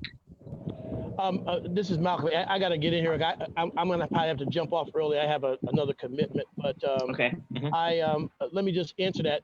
I think, again, I mean, for all of us, model selection or picking models is crucial to how we portray and how we project our garments. I mean, wrong models can hurt your presentation. And again, I just truly believe that you have one shot a lot of times to make a great impression. So I think that, again, we as creatives, we have to be very, very demanding and very, very, very intentional about who we use as models. I mean, I don't select models just because they're pretty or just because they have all the measurables. I select models that I think can breathe life into my garments. If I don't feel that they can do that, if I have a choice is what I'm saying, I won't select that model no matter what the standards are and what their numbers are. Because at the end of the day, when all the smoke clears again, I hope I'm in a position to have a shot to be able to present that item in the best light I can, and I can actually be able to move it. So I had a model tell me that she didn't want to wear a suit. She only wear dresses. And I told her within about 5 seconds to go home. I don't want to use you because if you're telling me what you're not going to wear and I'm the designer, then you go and do your own thing. And so I don't think that there is not a democracy here. Either you want to do it or you don't. If you don't, there are 10 other models who will. And I think that you have to have the best presentation of your garments, and you can't get caught up into personalities that doesn't make sense for your bottom line. So that's kind of where I am. And I use that as a measure when I have an opportunity to pick models. Sometimes you don't have a choice because they're selected for you, and then you have to just kind of work with that. So. Alrighty. And anybody, yes, continue with that. Somebody else as far as working with models? Well, for me, what I usually do is I train and brief my models on what I expect. So like he said, if I put you in a particular section because of your size and so on, I have the liberty of choosing you or let the designer do that. And if we can come to an understanding, where that is concerned, then we'll be okay. But sometimes I do have challenges in terms of getting them to remember their routines once they get on the runway. Some of them can get carried away, and that is very upsetting because they could, sort of throw off an entire routine or something that I would have taught. But again, I usually make my rules and everything clear at the beginning once they sign up to be a part of the show. This is what it is. If you're not gonna be able to work with that, then I won't be able to use you. Well, having a model agency, it's a lot of training, and it's about being able to do runway versus pageantry versus editorial, fitness. So in my agency, you have different models for different things. It's a runway walk, it's a straight walk. We train them differently, and they know that you have to just do whatever the designer says. And the bottom line is, certain designers would, when you have a runway show, it's only size 0 to size 2. There's no other size after that. So that's it. If you don't meet the criteria, your waist is not 22, your hips are not 23, and your bust is not 20, then we don't need you. It's very, very black and white. Because the designers are making a one staple size, and they're coming from all over the world. They have to be able to fit the garment the day of the show. So we have to make sure that when we do the castings, we actually do measure, and they have to be a particular height, 5'8" and above. That's industry. If you're not meeting those criteria, you don't have to come to the casting. But you can't go on the runway. Interesting. And Crystel has worked with me. Malcolm has worked with me. We're very strict because it's an international profile. And we go to the world and we send these models out to the world, and they have to represent the brand. Interesting, So interesting. it's very strict rules. So what was it like for you, Crystal, when you worked with Wendy in with your line? Well, as Wendy said, they're very strict. So I like the fact that I was able to get different models to represent what I was trying to represent, for sure. I have been to shows where, I'll get a little negative energy from some models, who may not want to wear some of my garment, based on their principles and so on. But as get another feedback, sorry. But as a person who previously when before Wendy said that we need to set our standards and need to tell them, okay, hey, if you don't want to do this, then you don't have to. Just keep it moving. I mean, in the modeling industry, the models know that it's very like cutthroat. Yeah. Like, yeah, you have standards. And then you at a show, you have 17 designers, you have 100 models. Every designer gets 15 models. So there's so much variations. Exactly. There's so much variations. At a show to that capacity, you could only walk for 3 designers. There's a cap. You could only walk for 3 designers because we're not doing, you're jumping out, it's very strict. So the lineup has to be very appropriate. And the models, say one designer might say they want a little bit more curvier girl, then we have those girls just for that designer. Yeah. Understand? So it's definitely very systematic and it's very detailed to where even down to the makeup, like, the makeup artists know, you have a glam squad of 15, 20 makeup artists and 20 hairstylists. It's a one look. It's a one look show. It's a clean face and a pop color of lip, and that's it. We don't have time to do any, the fancy stuff. No, that's a different show. When you put your own show on, you could do all the different stuff. It's a hair show, it's a makeup show. But when it's runway, it's one look every model has to have. And it's just a garment change. That's interesting. There, I'm hearing about sort of the different perspectives there. Let me ask you this question. In relation to the industry, where is it headed now in terms of style? Because we talked before about things that they're going out or things that are here before COVID-19 pandemic, but a little bit for the future. What should people expect should be maybe coming out now that it has evolved indoors, I guess? I would imagine every designer is probably in quarantine coming up with something new, I would imagine. I'm sure. And your mind probably going crazy, Wendy, with all the ideas that's ready to pop out, or any one of you. And where do you think the industry is gonna head in the next year, 21, 22? I think, well, we don't know what the COVID impact will bring. So I think everybody right now is either doing the face masking, linking it back to the garment, and just making that the trend. So right now, what we could say the trend is your clothing is actually matching or depicting what your face mask will look like. And I think that's definitely where it's gonna go for a few months until we figure out what's happening with the world with the COVID-19. I think the other thing when we think about fashion shows and stuff like that, runway shows, everything is gonna be virtual right now until, again, they figure it out, because we don't know what's happening. The capacities, the spacing, all these stuff, like it's different. Makeup artists touching models' faces to do makeup. Yeah. It's a whole different world now. It's a whole different world. I did a shoot on Saturday, and the basic line, we had to have a consent and agreements that you'll consent to the makeup artist to touch your hand. Because we don't want to know what's happening. We still have to shoot. We still have to do our editorials. We have to do everything that we have to do, but there have to be certain restrictions now. Interesting. What would you say this I want to throw this at you because now with face mask out a bit, has the face, the makeup part of it, has it suffered a bit? Because I mean, you can't showcase the makeup as much with the face mask, or can you?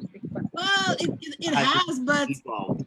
so maybe you can just, I mean, for now with the whole face mask, just do the eye part, right? So now I guess usually when I do my makeup, it takes like 2-3 hours. So maybe now it will take me 1.5 hours since I only have to do just this part, and then I can just wear my mask. I don't know. I mean, I'm not really going anywhere, so I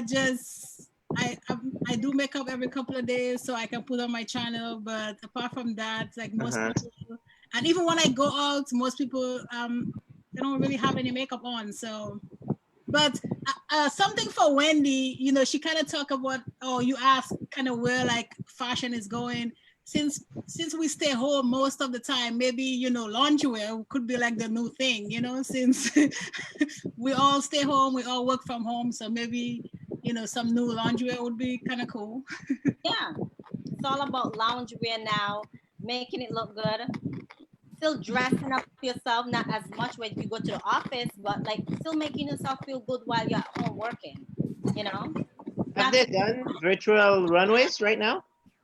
I'm sorry? Are they doing virtual runways? Yeah, they had some virtual shows.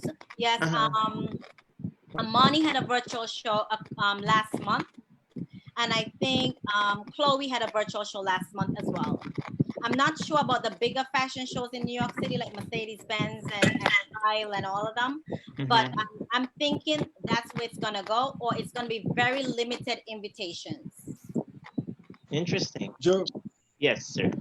Just to, again, in regards to what Wendy said earlier, is being mindful that because of COVID, the background has been quite affected. So, for example, you have manufacturers in Bangladesh and all the rest of it that are going out of business because bulk garments that had been scheduled to be manufactured is no longer being manufactured. Wow. So then you're not going to have a design house for clothes you're not making. Yeah, so you'll have designers who are losing their jobs. So this time next year, I mean, you may not have nothing new because the background is completely shifted. Yeah. Interesting. I didn't actually think about that perspective there. Thanks for bringing that to the table there, because everything is backlogged, just like all companies are just waiting for us things to start rolling along. And so, like you said, people have lost business. Now, what we're gonna see in stores is what was already manufactured. Correct. So it was already out there. It was already through the pipeline. It just had to come to the retailer. So it's already manufactured. But I'm thinking there's probably going to be a delay for the latter half of the year of what will come. So I don't even know what winter and holiday would look like. Wow. But I still think that we should not leave certain things past humans, because humans are very creative. And I'm sure that someone will get inspired by this whole COVID thing and will I will come up with something creative. So I think we should still keep an eye out for that, because you just never know. No, we tend to adapt and find ways. I'm just saying for it to get to the retailer, I think that's where the problem is. I think the in-house designers that can manufacture their stuff and produce their stuff within their own state, it's perfect. But when you have high producers from China, Bangladesh, Japan, these getting their product in all over the world, it's stagnant right now. It's very stagnant. Yeah. It's very stagnant. You were saying, Jonathan? No, I was just before Netisha jumped in, I was gonna say a lot of inspiration is gonna be derived for this quiet time while people are down, they have downtime. A lot of creativity is gonna pop up, and I believe that like Wendy said, there's gonna be a backlog, there's gonna be a lull, and where things on a retail scale is gonna be backed up. But I think past that, we're going to see a resurgence of just creative brilliance. And so I think there's a silver lining that we can see for that. I guess that everybody, the wheels are turning, you're coming up with different things, you've had the time to actually do things you wanted to do, and then as Wendy mentioned, is just to get it to the consumer would be the issue. That makes a lot of sense. I mean, Joe, it's like, imagine this, I've got lots of designs, but as most of these guys know, before I put it on the website, I need a sample. Yes. Yeah? But a sample is taking me nearly three weeks to arrive. Yeah. If at all. Yeah. So these things just delays everything else, because then I can't make an order until I've received the sample. And if I need to make a change or a tweak, that's another 3 weeks again waiting for that to come back. See? Yeah. Wow. I've actually had one of my suppliers, they just they're like, yo, we're not doing certain products, so you can't do any designs right now, and we won't take any new designs coming in. And so even for fabric, is the fabric where you want to go get fabric, the fabric stores are closed. You have to touch, feel, see what you want to. It's hard. It's really hard unless you're gonna use fabric that you had from before, or you're gonna reorder that same fabric if it's available online to be shipped to you within a timely manner. Right. Yes. But everything is just up in the air. Key phrase: within a timely manner. Boy, that is. So guys, I wanted to give you the opportunity to showcase some of your work or what you do to allow our audience to, get a chance to enjoy it and to appreciate it. Because many times people who are very creative, your stuff sometimes can go unseen, or you don't get enough of a platform. Now, all of you have your great platforms. However, I would like you to be able to show it so each other can see what you do, and also our listening audience can appreciate it a little bit more. So who would like to start us off? And just, you can share the screen if you need to, or let us know where we could go to get more information from. Okay, so is it possible I can go first, given my time difference over here? Yes, I appreciate you staying up. It's like 4 a.m, an all-nighter with us. Thank you, Sylvester. It's 22 to 3 in the morning. Oh, wow. Yeah, so let me just get some stuff up here. So while you're looking for your stuff, Sylvester, I'm going to show something here. I obtained one of Zanderly's shirts. And let me tell you, this is really, he's not paying me to say this, okay? This is really good material. So this is good stuff. Keep it up. Yeah. So let me see how I share. Okay, share my screen. That's fine. Joe, you need to enable the share screen. Oh yes, go ahead. Apologize. It's up now. Okay, so if I show you guys this one here, this is, can you guys see it? Yeah, it's loading. Oh, okay. Okay, we can see. Okay, so this is my Neg Mawo. For those who are not from Dominica or don't know what it means, Haiti was the first Black nation ever to rebel against slavery and to become independent. So much so was it hated by the powers that be that they instilled a fine on Haiti for the audacity to be independent, a fine that Haiti only finished paying maybe 70 years ago now. And Negmao literally means free man or escaped maroons. But in Dominica, we also celebrate Negmao. So Dominica and Haiti are the two countries that celebrate the free slave, as you were. So this is one of our popular ones. And the color scheme is again very Dominican, the yellow and the green. Right? So it's deliberate. Another one we have, I will just do two. Another one we have is this one here. Can you see this one? The black one? Hold on. It's not up here. Not anymore. I think you need to close the previous window. Oh, okay. Just bear with me 1 minute.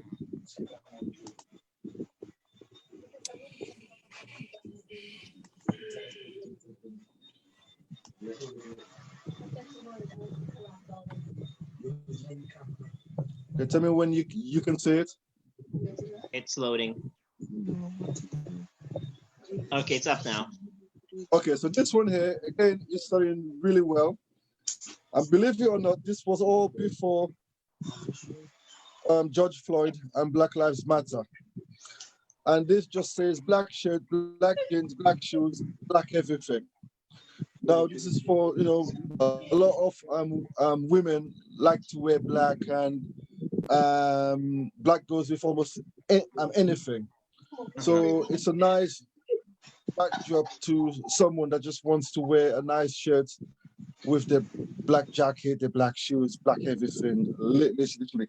And this doesn't necessarily apply to a black woman. I know a few white girls that also just love to wear black. And so these are the kind of stuff that we are playing on, and those two that I've shown you are our two best sellers, as well as the one that Joe showed you, the Pride and Prejudice, as I call it. So thank you very much. Any questions, just please ask. All right, can you just mention what where your page is, your website, I'm sorry? And yes, it is Zandoli, Zandoli, zandoli.co.uk. We're also on Instagram, Twitter, Facebook, TikTok. Don't ask me why, but we're on there. I can't wait to see your TikTok videos on that, Sylvester. So yes, so while you go, there's a number of interesting folks on there that I would like to engage with. So I'll come back to you, and then we can, if they're willing to exchange some information, and you know, start some partnership, start some business going. Yeah. That sounds really a great idea. So guys, it's been a pleasure. I'm sorry I can't see what you guys have to show. It's just almost 3 o'clock, and I start work soon again. Okay. So thank you. Good night. I'll see Thank you you guys for being with us, Sylvester and Natalie. Appreciate it. And, Thank you. We'll see you All soon. right. Take care. Bye. Okay, bye. All right. Let's continue you showcasing your work. And who wants to take the next step? I can go next. Okay.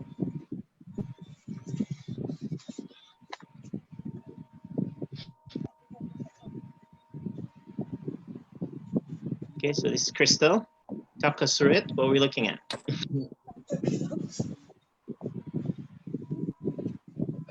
Love it. You weren't kidding when you were talking about your colors.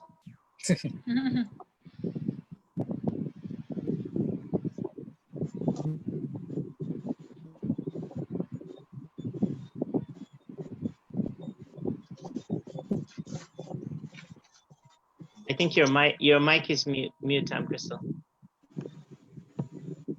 Oh, sorry. Okay, go I ahead. was saying this is from my tribal collection, and it was basically inspired by the African tribes, different African tribes that I used to look at, and how they had the different layers of ropes. Yeah.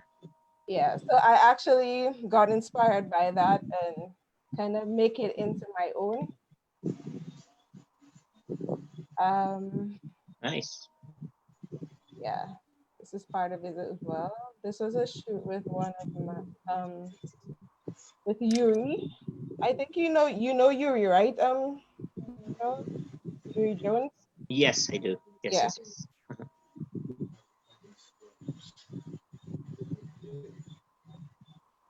Yes, these are just jewelry, fashion jewelry and accessories. This was at Wendy's show, Liquor for Stars the Runway. And yeah, that was when I came from, we were just coming from Hurricane Maria, category 5. And I had no idea how I was going to get to Wendy's show. But, you know, I was inspired to name my line Milk and Honey, because when I woke up the next day post the hurricane, when I looked around, it was like so bare, like there was absolutely nothing, like not one leaf on the trees. And it's like I was in another country. It was so weird for me.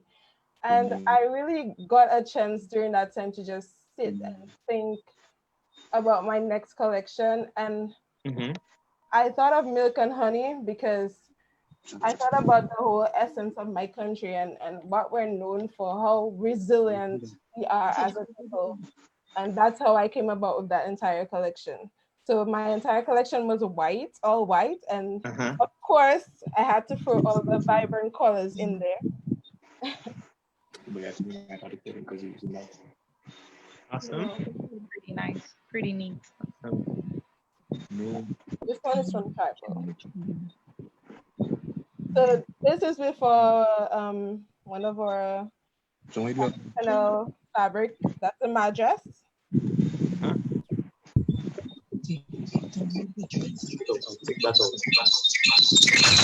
Right. We're getting a feedback from someone.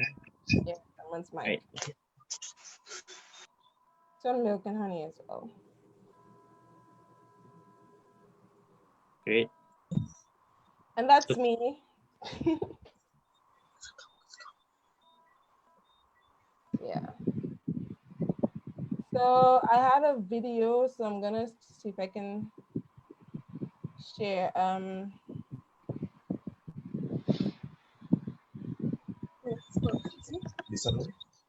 No. If I can share that. Okay. Let me see if I can do it.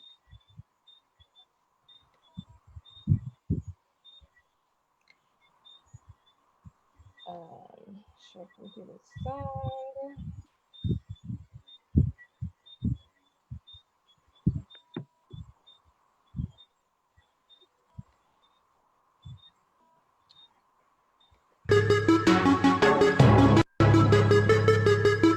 This was also at Wendy's show in New York. Looking for Stars the Runway, by the way.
you so much.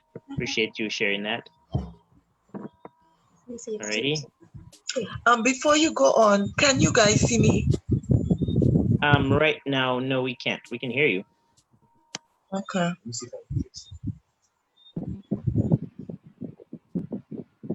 All right. Next person, want to show some of your work? What you do? Well, for me, I basically have a Facebook page with the name of my fashion show, which Okay. is Cover, COVER Fashion Show. So most people could just check it out. I do have some designs that I started off in terms of swimsuits, but I would prefer to showcase them on the models rather than to show them up on the screen. They would look much better. So for me, persons could just check out Cover, COVER Fashion Show page on Facebook, and they could see more about the fashion show and what it has highlighted so far. Okay. Cover Fashion Show Facebook page, and we can see that. All right. Thank you. So this is the magazine that I'm the editor-in-chief of. It's actually on and in New York City that I do publications every month for. So I try my best to showcase as much designers as possible. We're not hearing you very well, Wendy. Could you? I think some others need to mute their mic so she could. So I think definitely it's Fashion Avenues Caribbean, and it's every month. It's digital and it's on the in the stores in New York City. Okay. Then I'm gonna try to show you guys. Let me see if I can share my screen and Okay. show you guys a little video. Okay, great.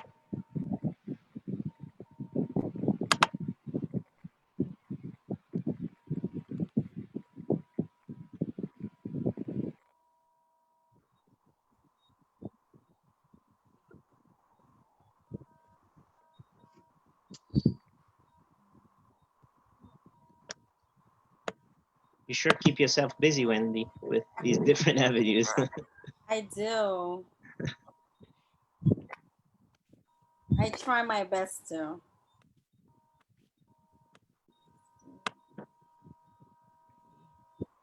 Oh my God, sorry.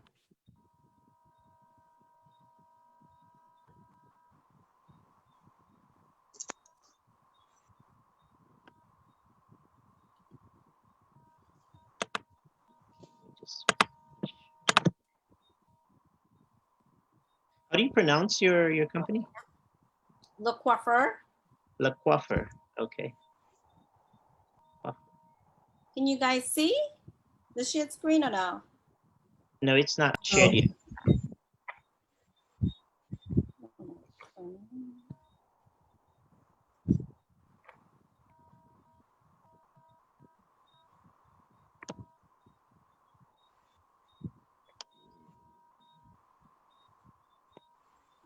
I'm not sure. I'm getting out what's going on. Why it's not sharing? Okay. No, we're not seeing it yet. Let me just check one more thing.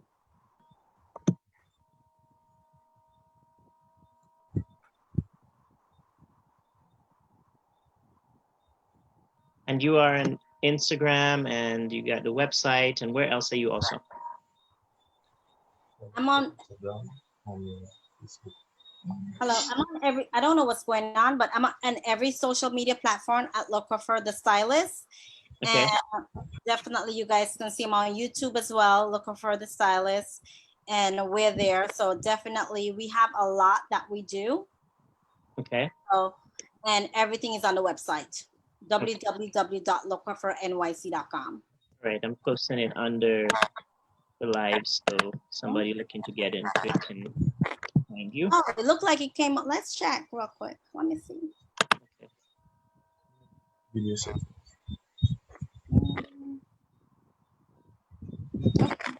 Looks like it's coming up. So let me see if I can show you guys real quick. Can you guys see that? Not yet. What?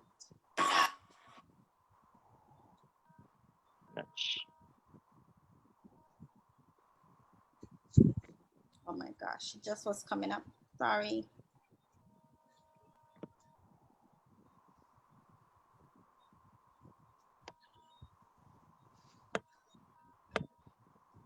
What is it showing you an error related to it, or is it?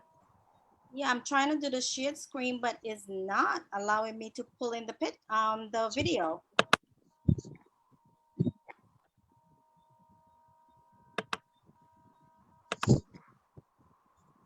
I'm not sure why.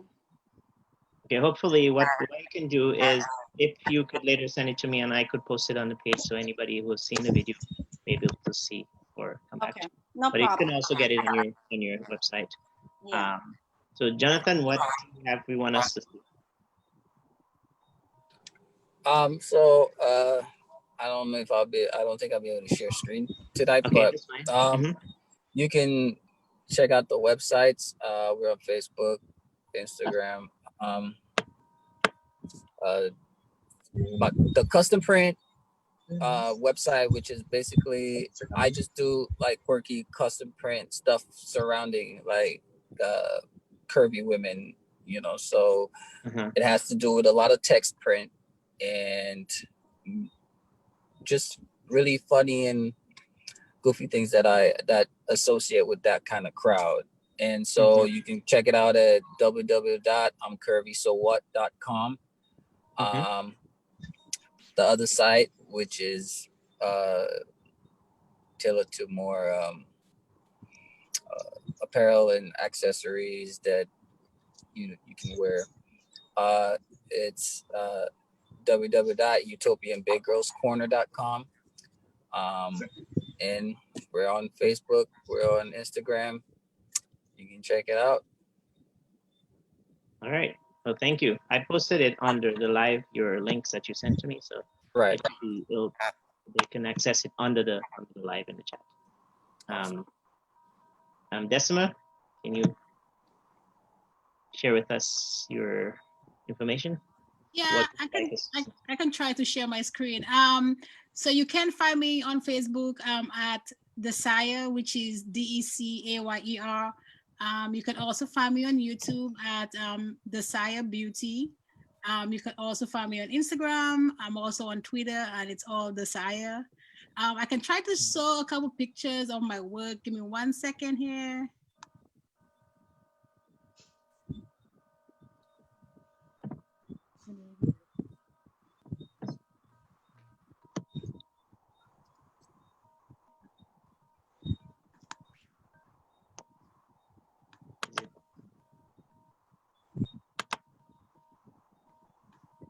Yeah, I think I'm having the same issue with Wendy. It's not sharing. Okay, I'm not. Let me I just double check to make sure that you can share. It does say so, so I'm not sure what's going on. So I will also post your link under there. Not sure what's going on with that. And Ernie, are you still with us? I'm there. I'm having camera problems. That's it. Like, okay. You had sent me yours beforehand, so I'm going to share my screen. Oh, great. And I will hopefully it works for me sharing the screen. Yes, see? Okay.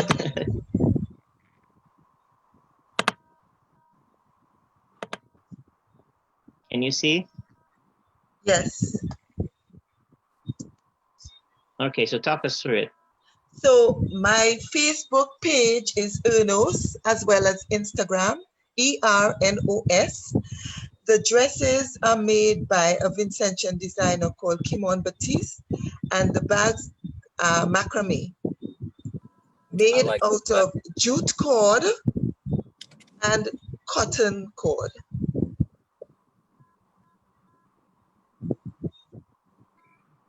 So you work with different colors then? I do work with different colors, but in St. Vincent or in the Caribbean, it's so difficult to get especially the cotton cord. Yes. So and the duty is very high. I have to import everything. So I work with a basic color, cream, or the rope. And if somebody wants specific colors, I order it to suit their needs. Awesome. So I show my designs in basically cream and rope, neutral colors. Alrighty, so y'all can. I do necklaces and earrings as well. Do you want me to show you some?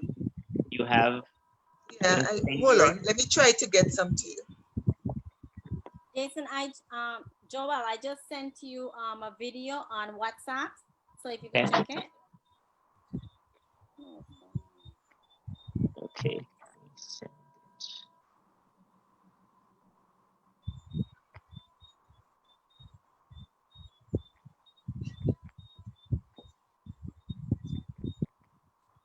Everything is slow, guys.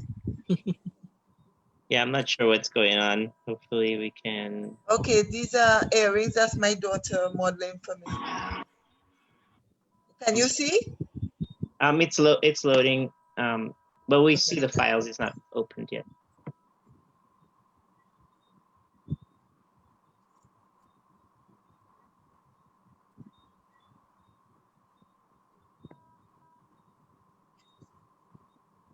Nothing yet?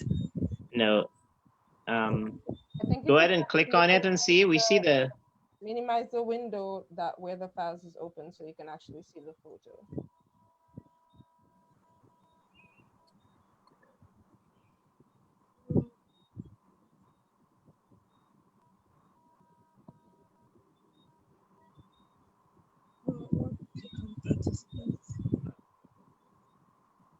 Okay, I'm not sure what's happening there. I don't know what's going on. No, that's okay. We'll figure it out. But I'm the- sure if you have that on your page, when we go to it, we will hopefully get to see it there. Wendy, I'm trying to bring up your mail that was just sent to me.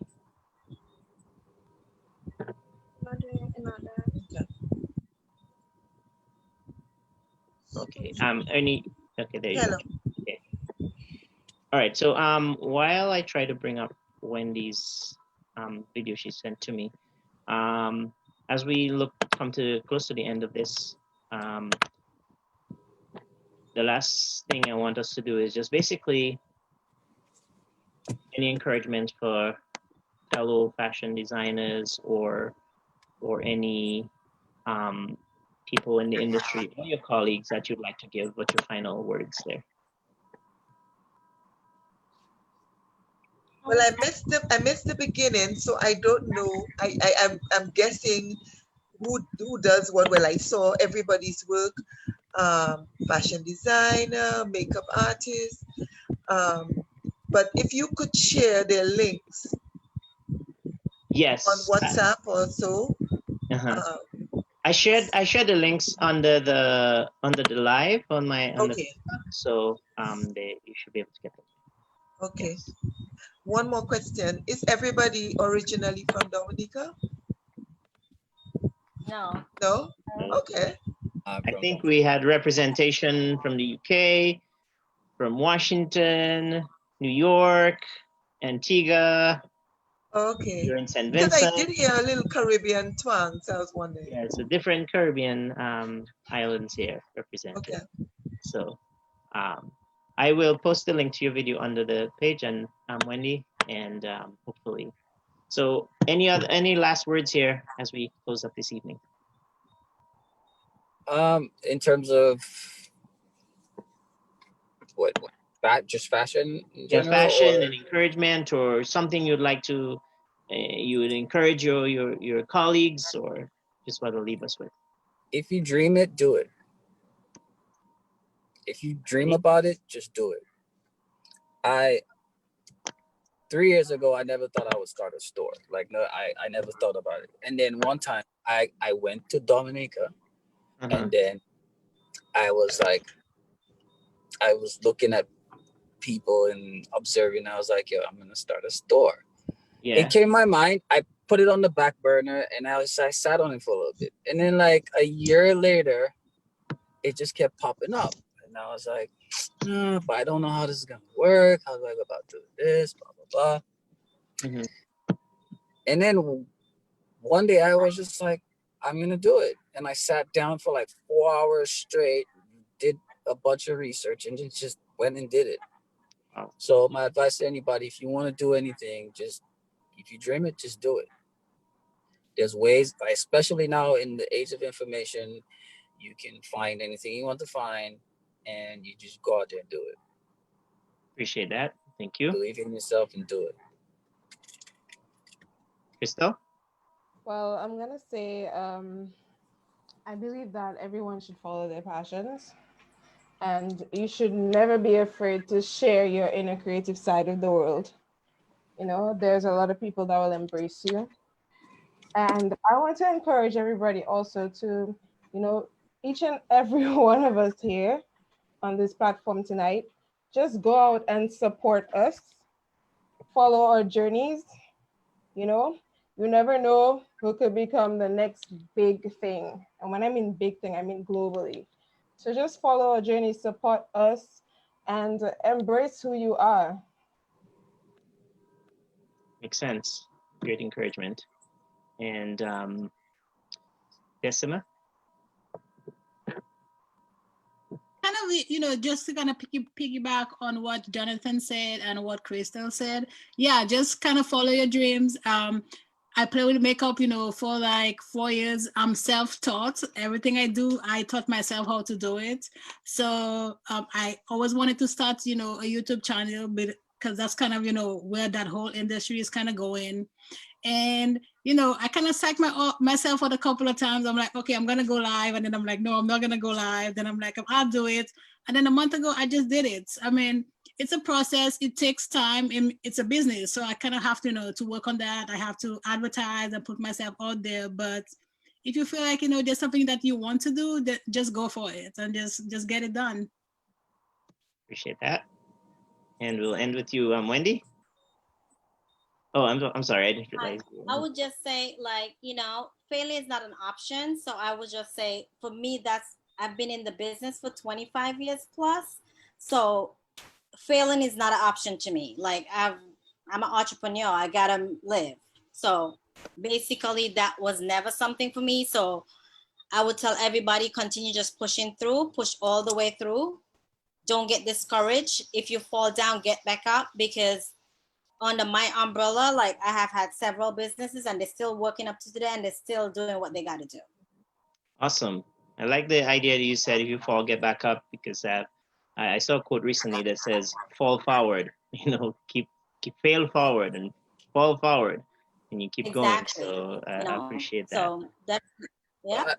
And I want to thank all the people who came this evening. Thank you guys so much. And all the people listening and watching on the live and commenting, appreciate that very much. And we're back on Tuesdays, where we'll be hitting another topic as we zooming on something else. So you guys also are looking forward to your support. Thank you so much. And we will support you too, each other. All right. Have a good evening. Gotta send Good night. Thank you. All right, bye, guys. All right, bye, guys. All righty. Bye.